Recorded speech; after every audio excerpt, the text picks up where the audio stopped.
Welcome, everybody. I'm your host, Dustin. And I'm your co-host, Dean. And joining us today is the deadly duo, KRSY Fox and Spider One of One Fox Production. They transitioned from music to film, and oh boy, what a movie we have to dig up today. Oh, yeah. So, how you both doing? Great. Yeah, we're great. We're just relieved that this thing is actually out and exists in the world, and we can. And we're talking about it a lot, but at least we don't have to think about it anymore. Yeah. That's awesome. And the film is really, really good. We were able to snag a screener of it because I'm over here in the United States. I'm over here in Massachusetts. So it's playing at Salem Horror Fest. And we were able to get a screener for it and get the review out, which Ian and I love it. There was a midnight screening for it, which was absolutely awesome. You guys have that over here, and I know it's playing in a lot of other festivals too, so it's great. Really, really great for both of you. Awesome job, seriously. Yeah, thanks. Where in Massachusetts are you? That's my home state. You know that, right?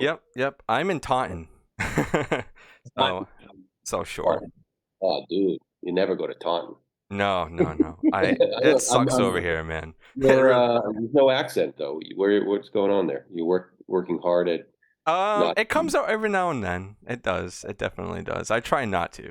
I noticed that you say a boot quite a lot, but is that a Canadian? Is that Canadian? That's Canadian. I'm Canadian. Yeah. Yeah, Dustin, you say it quite a lot as well. Do I?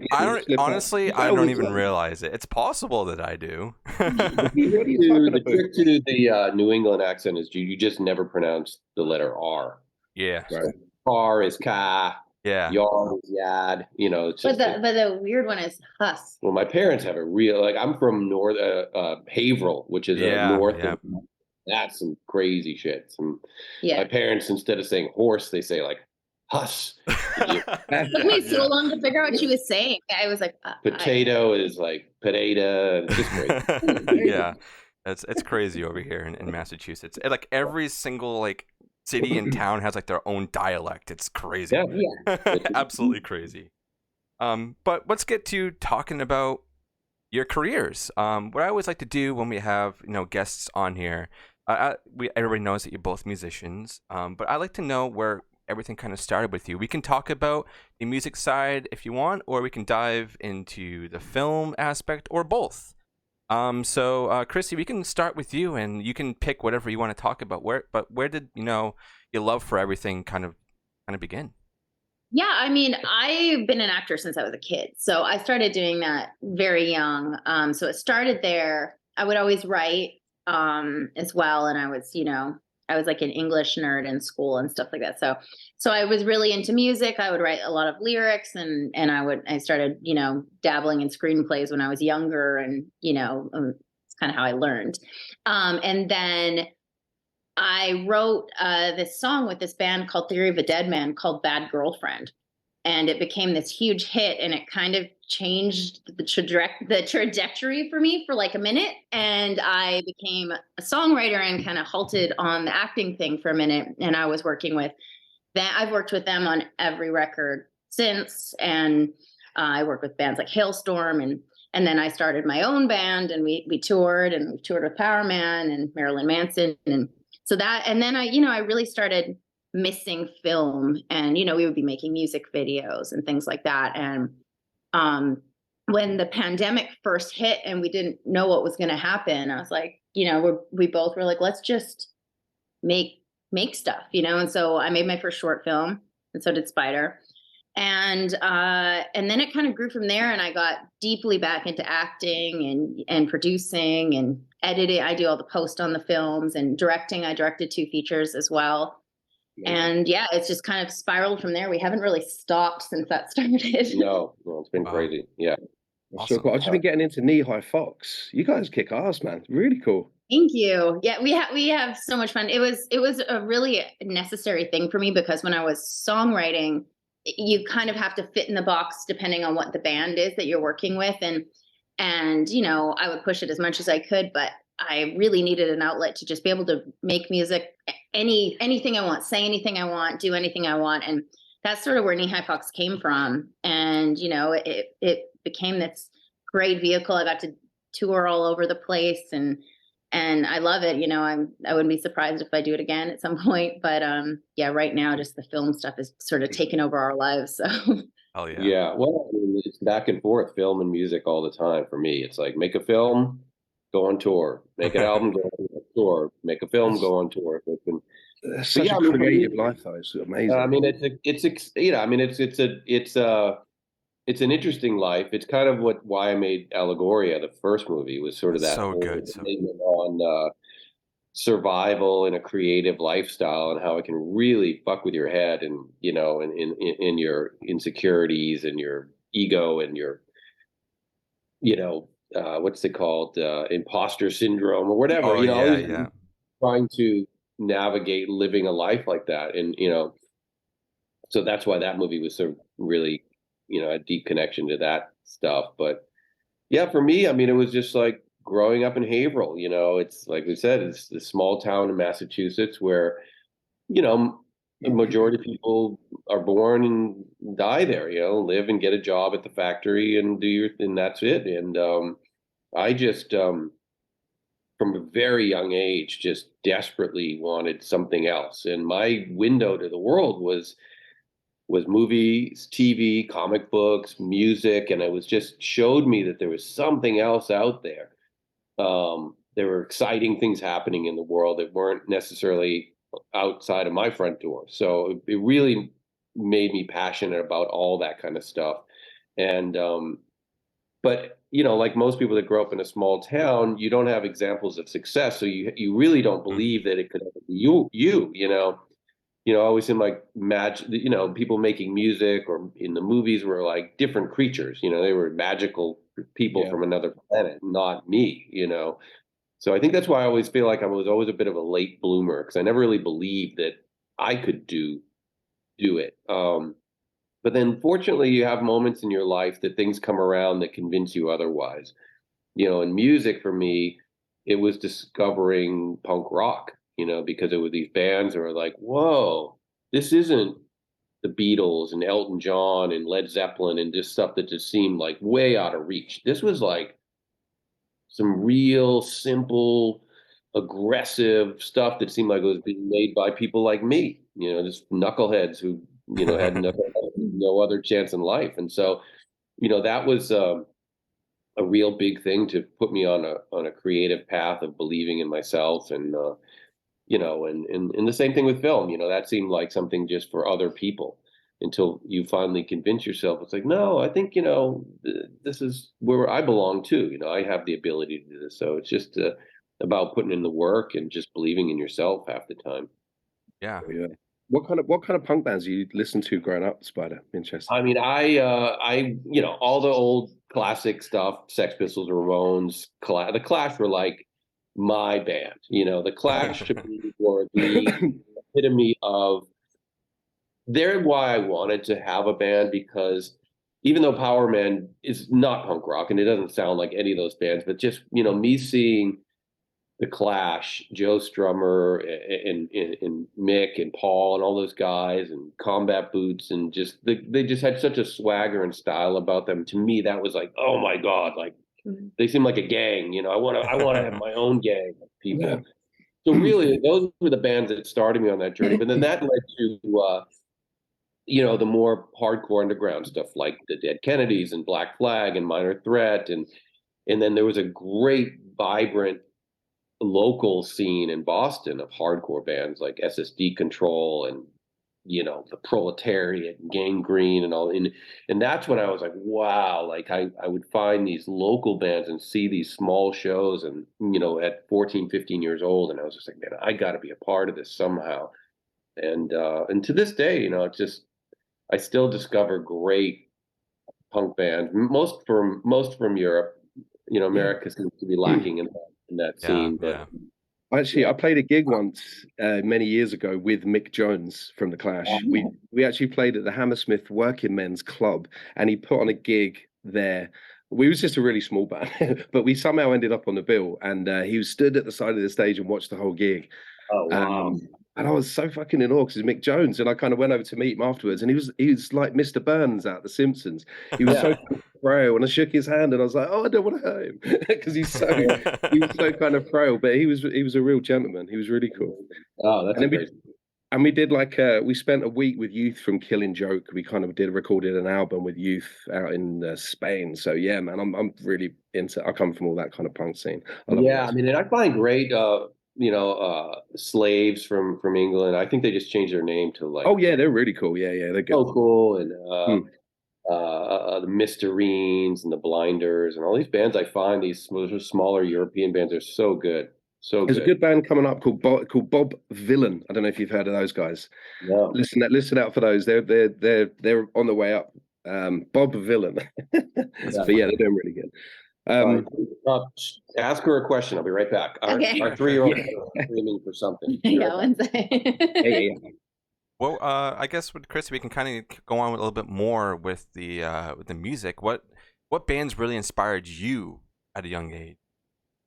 Yeah, I actually, when I was really young, I also am from a super small town on Vancouver Island in Canada. And so, it was sort of a similar, I actually think Spider had more access because of Boston, where I was literally on an island and so removed from the mainland. And so I was walking home one day after school and I found this booklet of CDs on the road. And awesome. I went home and started listening, and I discovered, like Body Count and Marilyn Manson and all these 9 Inch Nails. And I was like young.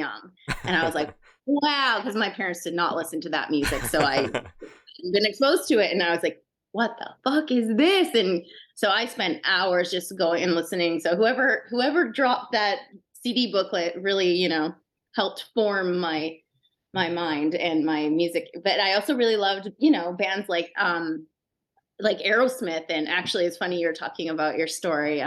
My band played the Viper Room in one of our very first residencies in Los Angeles. And the guy, Casey Tebow, who directed our first music video, he works all the time with Aerosmith and Steven Tyler.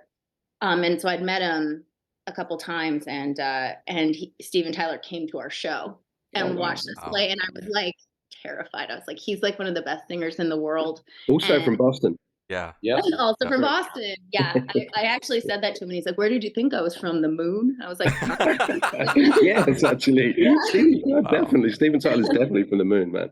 It's also, I mean, I think all those bands, it was kind of insane for me because it kind of came full circle, and our band ended up opening up for Marilyn Manson for 2 tours. And that was like, wow, like going back to being like a little kid in elementary school to like doing something like that. And then becoming part of this rock scene that I like grew up in, like literally formed everything I liked and what, everything that you just even creatively, some of these bands and their music videos and all that stuff. So it was just a really crazy full circle thing for me that I still kind of sometimes can't believe I'm a part of, And now you're part of a whole other group of filmmakers, doing horror films. So it's like you go from one camp to another, and now you're mixing both of them together.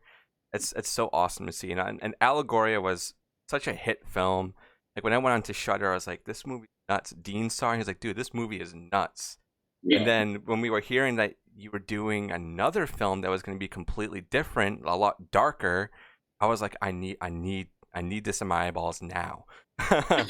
And this movie it's balls to the wall, man, and I love it. It's a great movie. It's really cool. It ticks so many boxes. It's a really, really good movie. Yeah. Thank you so much. Yeah, it's really funny.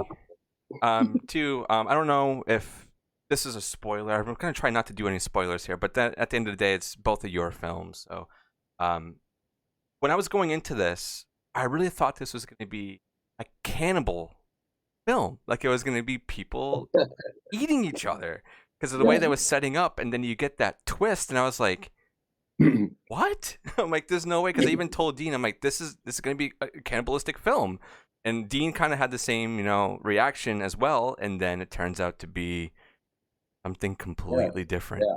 I love that twist. Thanks. Yeah, we're really pleasantly surprised at how effective the twist, the reveal has been. When we wrote it, we didn't really know if because we had dropped a couple of breadcrumbs along the way in the script. And we're like, oh man, is this being telegraphed? And apparently not, because everybody's we were in the audience at Panic Fest, and there was an audible like gasp when the reveal. So we're like, oh, okay, Yeah. cool. Yeah, I mean, I think that was the whole the whole idea was to set up, set the audience on a journey where they're kind of going, yeah, I've seen this before. Mm-hmm. Hopefully, yeah, but it's good, but I know what's going to happen, or what kind of scenario we're in, and then all of a sudden it becomes an entirely different movie. So yeah, it was nice. That seems to have worked. Yeah. It just does a total 180, doesn't it? I remember, because Dustin, I remember you telling me about it, and when it got to that point, I was like, oh, okay. And then last time I saw a film that kind of made me like that was from Dusk Till Dawn, way back when, when it got halfway through, and you're like, fuck, wow, all of a sudden it's this. Yeah. And it's, and it kind of goes on a completely different journey. You're right. And Dusk Till Dawn is a similar idea where it kind of refreshes, and then now you're it's almost like you're getting two movies. Yeah. In one. Yeah. Yeah, 100%. Yeah, definitely. So you guys keep a lot of the production tasks like in-house, and there's so many strings to each of your bows, writing, directing, music, and then this led you to form One Fox Productions. So how did the production company come around? How did it come about? I mean, initially it was for making our music videos, and we just when we got together, it actually goes back even further. Spider and I met randomly at the Hollywood Forever Cemetery, and I had just done that film Underworld Evolution. I acted in that film, and he was like, "That's crazy." He's like, "I wrote this script. I'm trying to pitch like a concept of this TV show." He's like, "Will you act in it? Because like there's a role for a vampire." And I was like, "Yeah, that sounds awesome." And he ended up getting the show made on MTV. And so we started there, and then we spent a lot of years. We kind of drifted apart. I moved back to Canada. I hadn't spoken to him, and then we reconnected, and we ended up dating, and that sort of became the center of our relationship, was like creating things together. And we started making music videos, whether I was shooting it or Spider was directing something for my band or whatever. And we're just like, so we kind of formed our names and became One Fox Productions, and it sort of started there. And, there was so much on the music end going on for us at that time that, we didn't really have any other time to be making films. And then, 2020 happened, and I think the idea of making feature films seemed like a bigger task than maybe we believed we could do. And we started out trying, like most people do in LA, is you try to have meetings with other production people and try to, have somebody else maybe facilitate it for you. We had scripts, we had ideas, but none of those things ever came through. And it was just like a light bulb moment, just like it has been in music. It is just, you have to keep reminding yourself that no one's going to do this for you. Yeah. And no one's going to make this happen. So we just got to the point where we're going to have to do this ourselves. Yeah, man. And that's what we started doing with the short films. And then we were like, well, if we can make a 10-minute film, maybe we can make a 90-minute film or whatever. And so we kept pushing the bar further and further until, now it's an actual crazy thing where we seem to be on pace to make a film every year, which is great. Yeah, oh, hell yeah, I need that. The other element of this too is that, a lot of people, especially in independent films, the reason some things are not attainable is because, their budget is so small. And then they're like, well, I can't finish the post, that. And so, I taught myself to edit. I taught myself to do sound design. Obviously, it was already involved in music. And so we're able to complete all of our films in-house, which is been a huge asset for us because, doing things on smaller budget, we can put all of our budget onto the screen and into the important things, and we can complete the film and have a finished product that we're super proud of and we have full control over, which is not always the case. And, I think we're super lucky. And, any independent filmmakers out there, teach yourself as many jobs as possible, because sometimes people get in their own way and they think they can't, but you can. Yeah, I mean, another thing, since it's interesting because we started this conversation talking about music and punk rock, and certainly my upbringing in that scene, and that's what this is. I mean, this is punk rock, and it's like when you're a punk rock kid and you're in a punk rock band, you figure out how to do everything.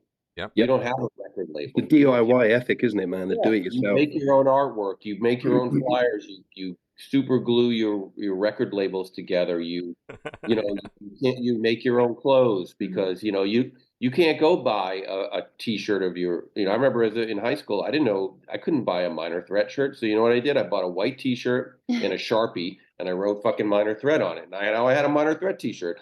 And so that's the same spirit. It really is what happens with these movies. It's, we're dealing with wardrobe and customizing wardrobe and working as an art department, production design, and all that stuff all the way around. And yeah, the goal is eventually to expand and get more, but there is something I would almost miss if it got too big. Like I like being hands-on with everything. I like getting dirty with the with all the production elements of it, and I think that's what also makes a movie really cool is when it feels like it's coming from one person or two people. It's not like this movie by committee kind of thing that you get so often with a bunch of movies. It hasn't been in the laboratory for too long with people dissecting the script forever and ever, which like we don't have anybody to give notes to us because it's just us, so we just make whatever we want. Yeah, I mean, they've grown a little bit each time, and that's always been our goal. But I think we love having that creative control. It's so exciting. Yeah, don't give it up.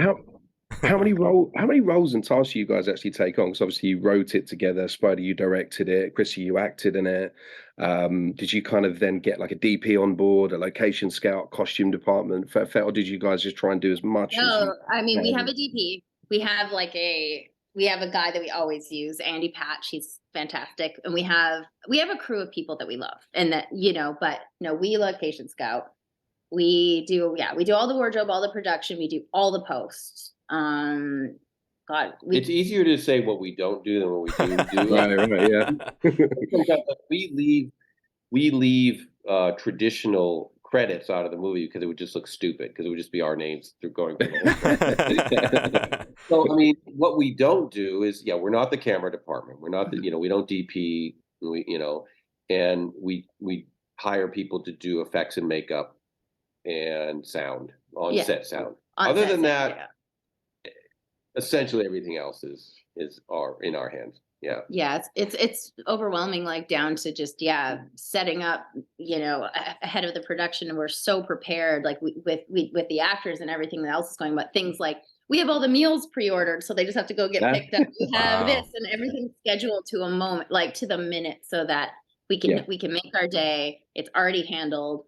I can't be like stopping in the middle of a scene. It did happen a couple times, but to be like making a call to like the actor's Airbnb or something, you know what I mean? So everything has to be like just totally organized, and it's a ton of work. I mean, we're working on our new film right now, and it's been all day, every single day, nonstop. Wow, definitely not stopping. I love that. That's so awesome. You guys must have had so much fun as well. So much fun doing it. And you guys shot this movie in a remarkable 7 days. Is that right? That's crazy. 7. What was apart from probably a lack of sleep? What was some of the biggest challenges that you came across? Lack of sleep was definitely one of them. Just the physicality of the work day, like never stopping. Because we were directing, producing, and acting. So we just never had, like, where some of the other actors had long days, but they had go sit in the trailer for an hour and relax. I'm like running back and forth across the desert. Like, where's this? Okay, hang on, I'll go do it. Yeah, it was nuts. But the other things that we didn't really anticipate were just the physical and environmental challenges of shooting. We thought this was going to be a simple movie to make because it all took place in essentially one location. But the California desert is an unpredictable place, and the weather was unforgettable. It was incredibly windy the entire shoot, so much so that we had to change plans. We had to change location. We were going to shoot this outside, now we got to move it inside. All these things we had to deal with on a daily basis. Extremely cold nights, so actors covered in blood, laying on the ground, shivering, hypothermia, being like crawled on by aggressive desert spiders. Oh no, thank you. Whoa, no, I'm out. Rattlesnake. Me and Scout almost got bit by a rattlesnake. That was Oh man, no. See, spiders I'm all right with. I love spiders, especially this spider. the rattlesnake Rattlesnakes, was mad. rattlesnakes, hell no. Yeah, it was there was a lot. It was a lot.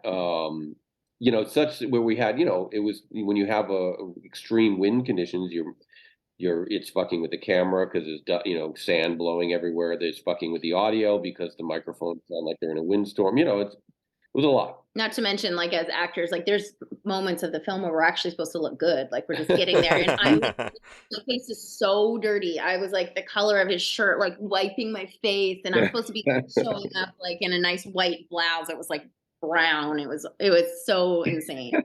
I do not think we like were prepared at all for that. Wow. Yeah. 7 days. That's so crazy. Yeah, I don't know if people understand how, like, I don't know if, unless you're a filmmaker, you don't really understand how, like, we have friends that are other filmmakers, and they just can't wrap their heads around it. They think like 20 days is a fast shoot, and it's just like, it's crazy. Like it's a crazy fast shoot. I don't know if it's ever been done. Like, honestly, I mean, that their night shoots made it so much more crazy because you really don't sleep and you lose your mind. Like, so yeah, there's moments in the film where I'm watching my performance or someone else's performance, and I'm like, oh, they're really unraveling right now. This is actually like, this is not even acting. And it's funny too, because you look back, it all goes so quickly and it's so frantic and so crazy. Like, if I watch the movie, and I've had to watch it recently, I don't even have a recollection of like half of it. Like, blacked out the whole thing. like decision making, and why we did something because it was just, you don't have a minute to think. You just go. It's all instinct. But your adrenaline's going as well the whole time because you're making a movie. You're making your adrenaline's just pumping, and And it's scary, honestly. Like, the location was so scary and it was so dark that, like, as actors, like we're always like, oh God, and what's that? And then, did you sweep for spiders before I lay down? And you're like shaking. There's like the ending scene with Scout and I were both just like shaking so hard. Like, I was like, God, I gotta stop moving. I can't stop. It was crazy. Yeah, we asked a lot of our actors for sure. Like burying someone alive, that. Yeah. But although I will say, I don't know if we don't want to spoil it, like the actor that got buried alive loved it because it was warm in the hole. So that was good. Nice. Yeah. Dean, I think you actually have a question about the set, right? Oh yeah, well so I was going to ask, the creepy little house, man. I love the whole isolation. I love that. So how did you come across the house? At Some Spider, I'm guessing when you go on tour, you drive through a lot of places, you see a lot of random buildings, how did this particular house, did you guys just go out driving and was like, there it is, that's the one? And did you kind of have a house in the desert in mind or when you were writing the script, or was it originally kind of set in like a forest kind of that kind of vibe? Or? Yeah, the original script was a cabin in the woods, and being in Southern California, that's not easy to find. Usually a cabin in the woods is a pretty populated area here, and we went location scouting, we just couldn't find it. We could not find something that matched the script. And also, and to elaborate on the forest thing, so Spider was on tour for a lot of the early location scouting when it was still forest. So I had our daughter by myself, and then I had a friend come with me because I was going to these remote forest locations. And one we went to, I swear to God, it was run by this insane cult. And I was like, oh, this is bad news. And they're like, yeah. And it was just, it was immediately like, I'm really scared. And we were like driving up some dirt road for like a really long time before we got there. And everybody was super weird. And there's all these different people living on the property. And I was like, this is like, to be part of the film. Yeah. But then when Spider got back and we went online and we found there's, to simply put it, there are location scouting websites and companies. So we found this one. Was so perfect, and it also gave a much different vibe. I think it made a better movie. And hello, kitty.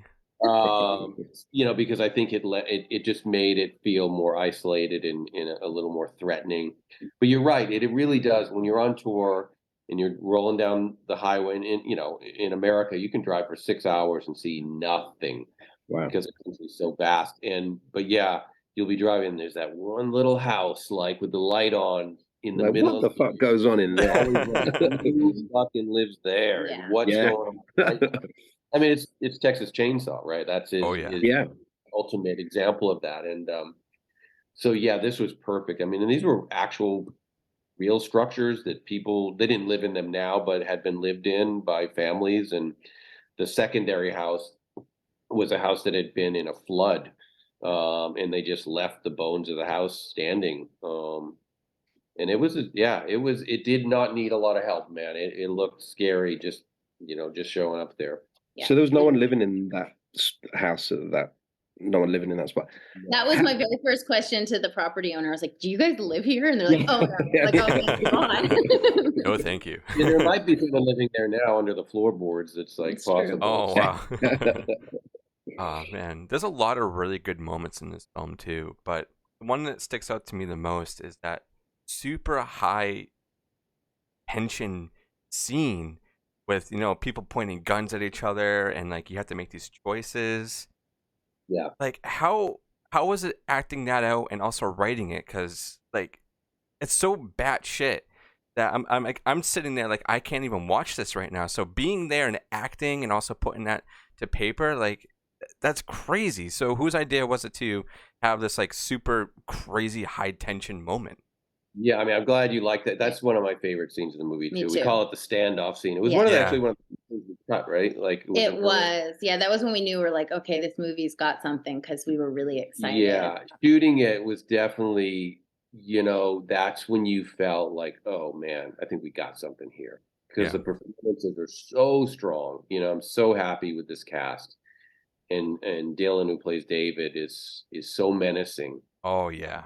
And one of my brilliant favorite parts of that is when he just brutally tells, confesses to their whole plan of like, finding these women and bringing them out, and just the look on Scout's face and the tears when he's just, saying, if we find desperate women, trying to get out of their boring lives, the type, right, June? And she just like starts crying. Yeah. Like, so yeah, that moment was really special.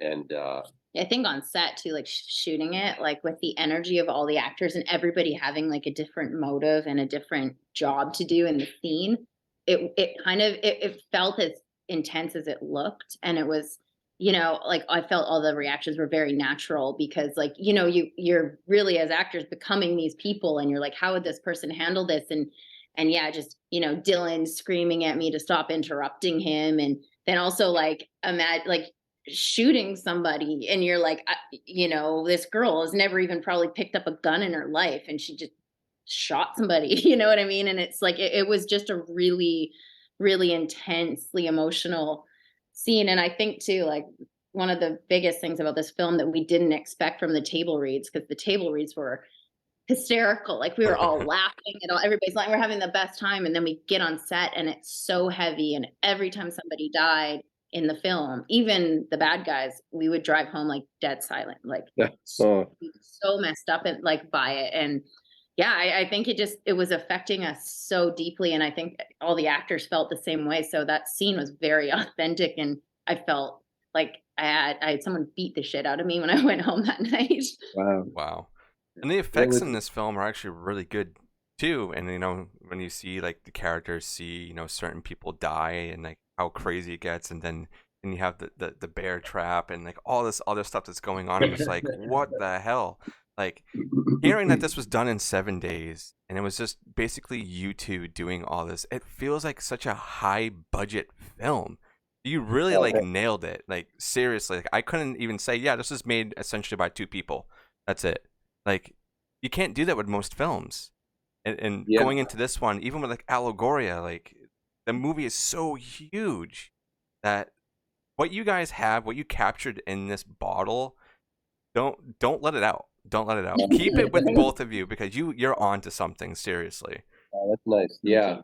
I mean, that's a huge compliment because we are working with modest budgets and not a lot of help, and I think that you know, part of that goes back to just trying to accomplish things that you can accomplish. You know, in other words, we always say, like, don't write. You know, people ask, like, what advice would you give, you know, indie filmmakers? I'm like, well, don't write Star Wars, because you ain't Yeah. gonna make Star Wars. Yeah. You know, write.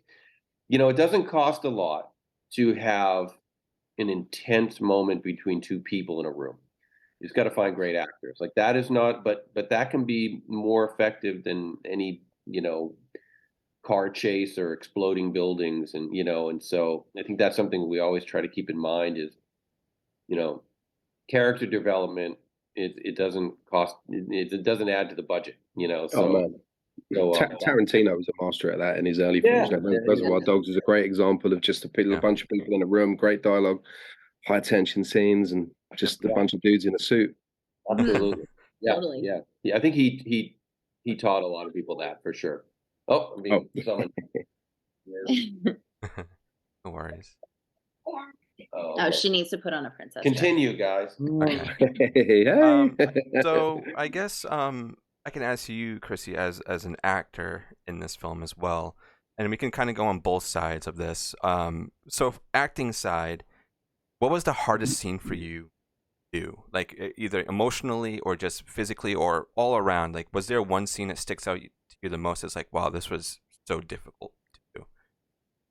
Yeah, I mean, a couple. Well, the night after, like, so the rattlesnake night, which was a bigger deal than we made it seem when we were just explaining it, we basically had to stop shooting that night. And so that night, the next day, we ended up shooting this shed scene, like right out of the gate, and everybody was like really rattled, especially me and Scout, because the snake was like in front of our face. Whoa, I'll be out. So we're like sitting down, and we're just like, it was really hard to get back in after that. We're just like scared, and we did eventually. So that, but like emotionally and physically, it probably either that end scene with Dylan and Scout, where, you know, everything comes to a head. Yep. No pun intended. That scene probably, or the scene with Puppy in the abandoned house. That was a pretty intense scene after a really long day. And it was funny because in the script, like, me screaming at Chaz and interrupting him and stuff wasn't there, and he wasn't prepared for it. So when I'm, you know, holding a gun to him and he's like going through his moment, it was like we were both just like shaking, and he was almost crying, and it was just like a really, and then that was also the night of the worst windstorms in the universe. Everybody's blind. Oh, And man. it was, yeah. So that was a pretty heavy, difficult scene to get through. But I think, yeah, that big ending, because it was one of the longest days, and physically I had to do so many things, but then emotionally there was like so many different places I had to go. I was pretty exhausted after that. I think I wanted a glass of wine at the end of shooting every night, but I couldn't because it was already morning, and that's just weird.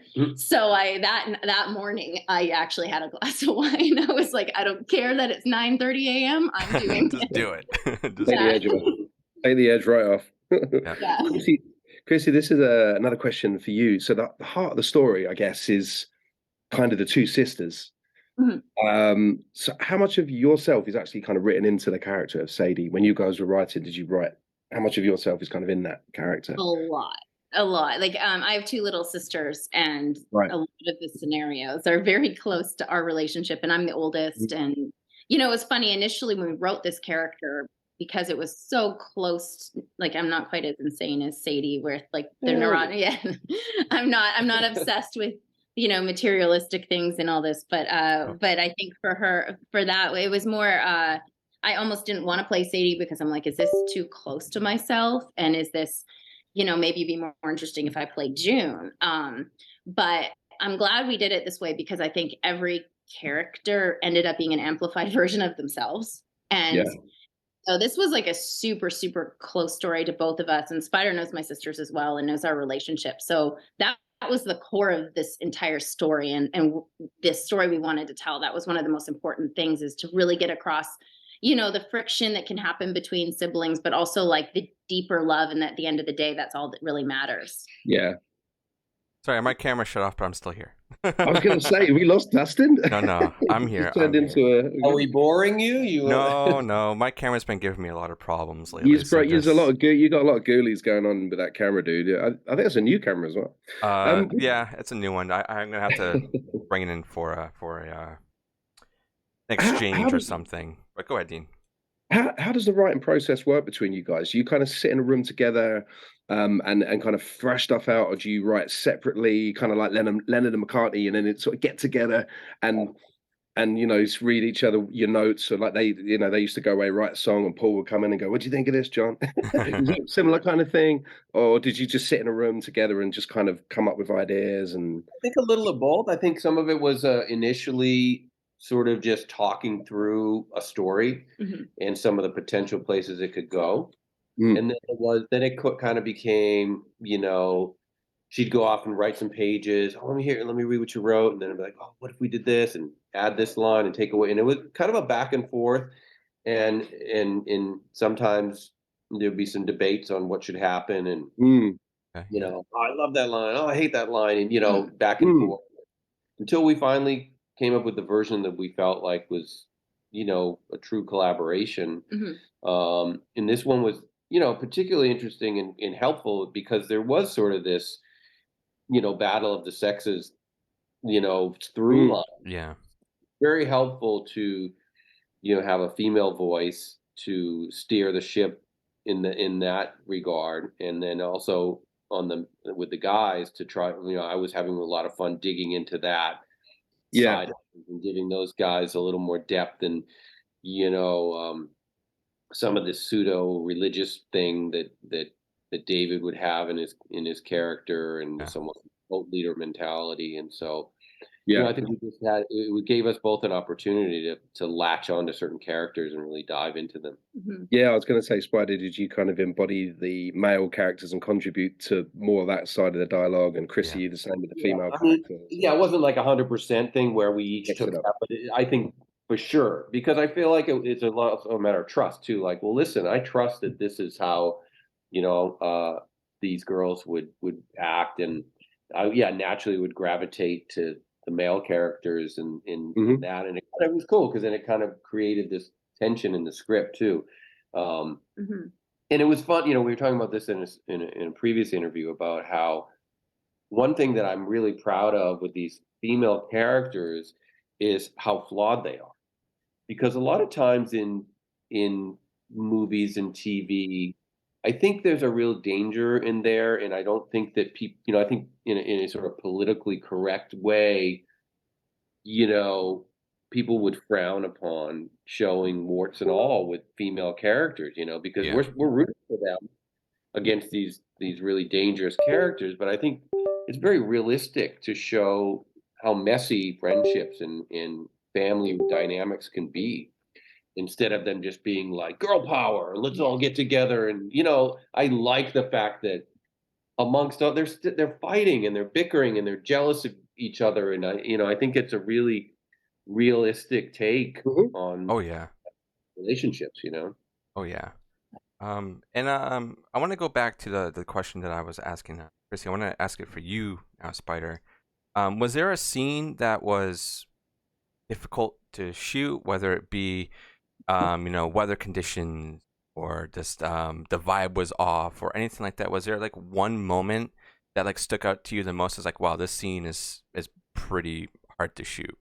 I mean, anything involving effects can be nerve-wracking and want to make you jump out a window just because it's and there was one night, I mean, I do remember this, the night number 6, and we were shooting, there's a scene that happens in a pickup truck where somebody dies.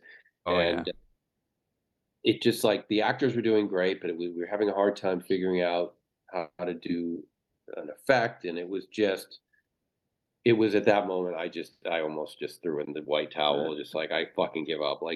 Somebody else take over. I've had it. But we nailed it. We got it. I think there were just a lot of sleep deprived challenges in this, so there was a lot of those moments. But when I look back now, I only think of it as fun. It just seemed so fun, and But I didn't have the best thing that can ever happen as a director is not having any issues with any of the actors, and like everybody in this movie was like just knocking it out of the park and so down for whatever, and it just made my job creatively pretty easy. Yeah. The physical stuff in the the scheduling was not easy, but working with these group of people was just like a breeze. Yeah. It was Yeah. great to see Scout back in as well. She's great, man. I love Scout Taylor Compton. I've Oh, met her once yeah. before, and she's really cool. She's awesome. She is talk about down for whatever, Scout's down for whatever, and she's just like a team player, man. She would just Yeah. jump in and like Just setting up makeup tents move and gear That's around. awesome. Oh yeah. She's like whatever, because I think she's also, she has her own plans to direct and produce and her own, Oh, and I awesome. think she really was into the whole process of it. And she's been on set since she was a little kid, so Mhm. she Yeah. understands the mechanics of, a lot of actors don't. If you're Yeah. just an actor Mhm. and you sit in your trailer until it's time to do your scene, you might not have an overview of how things actually work, and she definitely does. Yeah, I have Yeah, to say too, like it was really interesting the way the schedule was. Like the first 3 days were just women, like none of the men came in. So we had this really natural dynamic that we had built, like almost like the movie where we're by ourselves. Yeah. It's girls' time, and ridiculous that we're in the car, and Rachel and Lindsay have comedic backgrounds, are doing skits, and you're comfortable among women. And then when the men all came in, I think one of the first things we shot was the ear scene, the conversation, and it Oh, was yeah. so cool how like naturally the dynamic changed in Yeah. a good way when we weren't shooting, because everybody liked each other so much. We all were like such good friends, and we're having so much fun, but also like the on-screen dynamics, and it just, you could feel the shift because we actually were going through a shift in the shooting schedule. So that was neat for me. And you can tell as soon as, because I mean I live on a farm in the middle of nowhere, and I was watching this movie and I had it turned up real loud, and that part with the knock at the door, I was like, "Fuck!" Turning all the lights on, I was like, That's definitely one of my favorite moments. That slow Yeah. down. Oh, Yeah, that yeah. was That great. really got me, that bit. Anything like that. Any like that's who the fuck is at the door, man. But yeah, as soon as the guys come in, you can set the whole shift in mood. All of a sudden, it's Oh, just yeah. The presence really is cool. completely changed. I kind of knew that Scout was working with you on this movie as well, because we this is a totally random story, but we was at a Comic-Con in London, and my son's a big Star Wars fan, and he wanted to meet one of the guys that played Darth Vader, and it turned out to be Scout's boyfriend. Yeah. And we somehow got talking about it, and then I was like, "Oh, right, it's Scout Taylor Compton. Yeah, I know she is. Yeah." And he was like, "Yeah, she's working with Spider-Man, another movie." And I was like, "Oh, I've seen Allegory." And we just kind of had this conversation. So yeah, so I knew that you guys were doing. Yeah. He was a really nice guy, very handsome man. He was. Right. Yeah, he's awesome. But yeah, no, it's really well cast. The whole film's really well cast. All of you guys absolutely knocked it out of the park. It was great. 100%. Dean, do you have any other last questions before I throw the final Hundreds, man. Hundreds, and no, I'm joking. I mean, I do, but you guys have probably been talking about this film over and over and over again. So, what parts of the filmmaking process do you enjoy the most, and what do you enjoy the least? That's a good one. Oh, that's easy for me. I mean, I think we agree. We as producers, I think we hate the producing side the most. And producing is the non-creative producing stuff, which she does most of it, so I can't even complain. But just the like the logistics of everything, right? And the paper, the dealing with the union, whatever it is, admin. that stuff's like it just. And I mean, everything else I love, and I mean, just it's really like, there's this anxiety for me the night before the shoot, and you're just like, you've done everything you can to prepare, you feel ready, you've got a great story, you've got a great cast, and you're lying in bed and you're going, I am going to fuck this up so bad tomorrow. But then the best moment is you frame up that first shot, you look at the monitor, and you go, it looks like a movie. Oh, yeah. Let's go. And you suddenly all your confidence comes back, and then working with the actors, and then from that point on, it's just all fun. Was there a lot of improvisation on set, or did you have the script like locked before you went in? pretty locked. I mean, we allow actors to, if you got something you want to try. I mean, Lindsay, who played Carmen, like Chrissy said, is from a improv comedy background. That's like her thing. So when you have an actor like that, you certainly want to let them throw in some lines. And in fact, a lot of the more comedic lines are just her just going off. Yeah, sometimes awesome. she had a couple of moments like the "Eat my pussy, Liz" line with her. That's one of my favorites, and I think creatively too, with making the film, like one of the other best parts, other than actually physically getting to shoot, is just when you actually start editing and you start going through all the footage. Oh yeah. You're like, oh my God, I didn't even know. And especially for me, when I'm acting in it, I'm not looking at a monitor. And I'm like, well, like it looked so different than it felt, or and so that's so exciting. When I'm directing, it feels a little different, but yeah, that was one of the funnest parts, because obviously I was there for everything, it's just like almost like everything's brand new.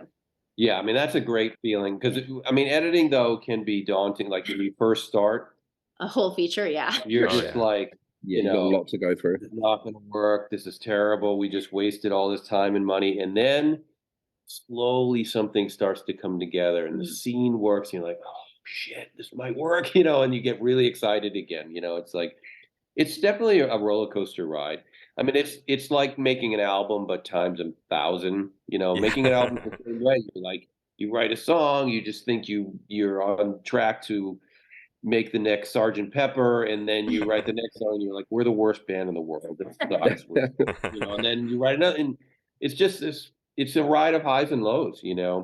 But you have to keep reminding yourself that, like, no, we've got something special here. Let's just keep plowing ahead, and we'll get this. Yeah, I think like Allegoria was simpler because we shot it in segments. So it was like, oh, cool. Like I had all this time to edit it, and then we got to live with it. So then when we went into the next segment, we're like, we knew what it looked like, and we knew it needed to go. And then this one, I initially started editing chronologically. I'm just going to start from the beginning. And then, I started getting burned out quickly. And I was like, I think we need to do a couple of those key scenes, which was the standoff and a couple others. And as soon as we did, we're like, oh no, this is a movie. We got this.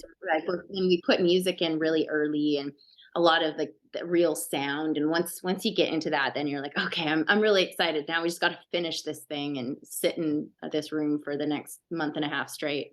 You guys must have sat back at the end of this and watched it and thought, we have fucking nailed it. Oh yeah. It depends, it depends. You see it so much that you definitely lose a perspective. That's why film festivals are really good, because you get to watch it in an environment in the audience. So you get a whole new feeling for it. Whereas at home, just editing and you're watching over and over, and it loses, you lose something because you know it so well. So it's really good to see it in a different place. Our 3-year-old knows like every scene and can quote it. We're watching Panic Fest, and she's sitting beside me, like saying the lines along with the actors. And when she was 2, she knew my whole monologue from Allegoria. It was oh my God, is this healthy? I don't know, but that's how much we all.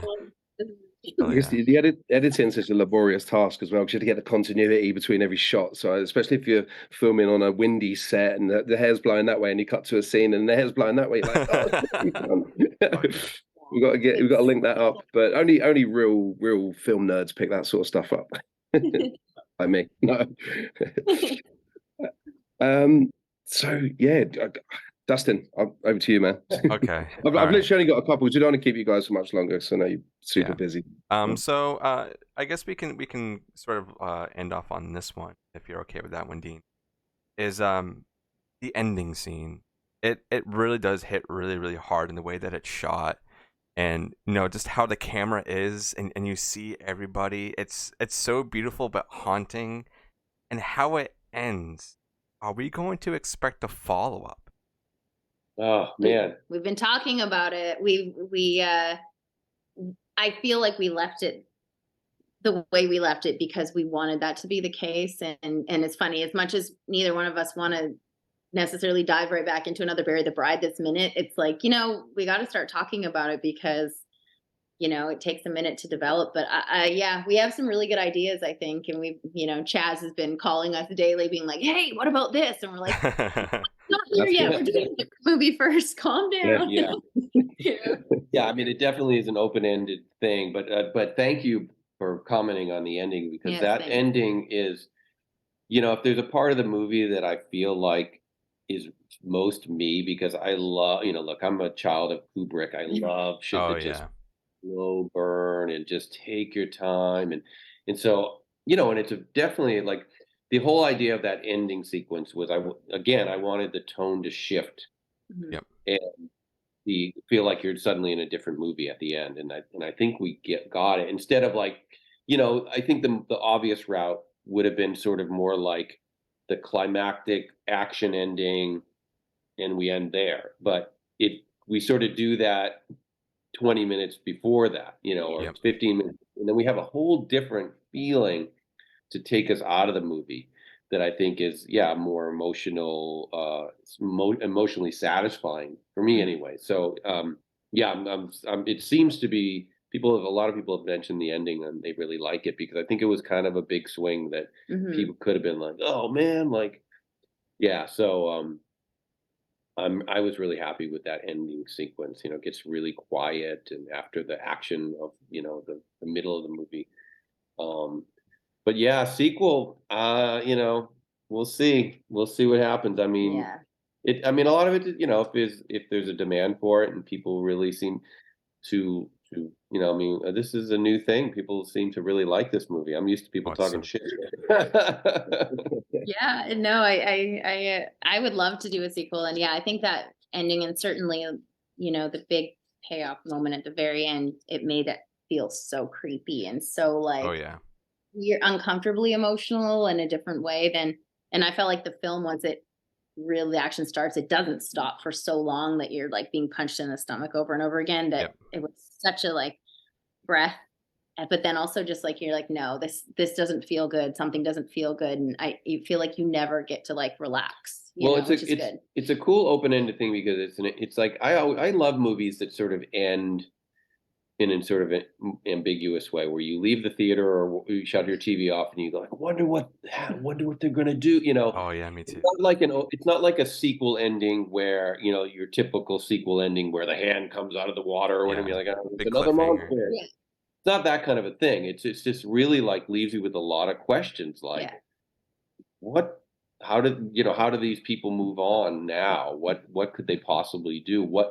Like, what happens 30 seconds after this movie ends? Yeah. There's Hmm. a billion options, Yeah. and we don't really give you a clue as to any of it. You know what I mean? So yeah, it's exciting to sort of think of where it could go, for Yeah, and sure. I do like too, and with it, hopefully this doesn't spoil too much, but like just I was worried people were going to be like, why doesn't Sadie leave? Like why? And Yeah. no one's ever asked that. Like it's made complete sense to people who've watched the film, and that was cool because I expected people to be like, well, why not? And it was like, well, no, because there's a bigger thing going on here. Hmm. Oh yeah, And for so sure. I thought that was really cool that people really understood that and they weren't like, that was stupid. Yeah. No, the film is great, and it's so well paced too, like going through so many things and leading up to the ending, or even like the middle scenes where you think it's gonna slow down and it doesn't, and then you're really on this roller coaster. So I love this film. Thank I love it so you much. guys. Um, That's awesome. Appreciate it. and with it being at Salem Horror Fest too, and having all those people see it and whatnot, it's great to see independent filmmakers like yourselves have a chance to show a film like this to an audience, and get testings out there and seeing it. Oh, if people like it, they like it.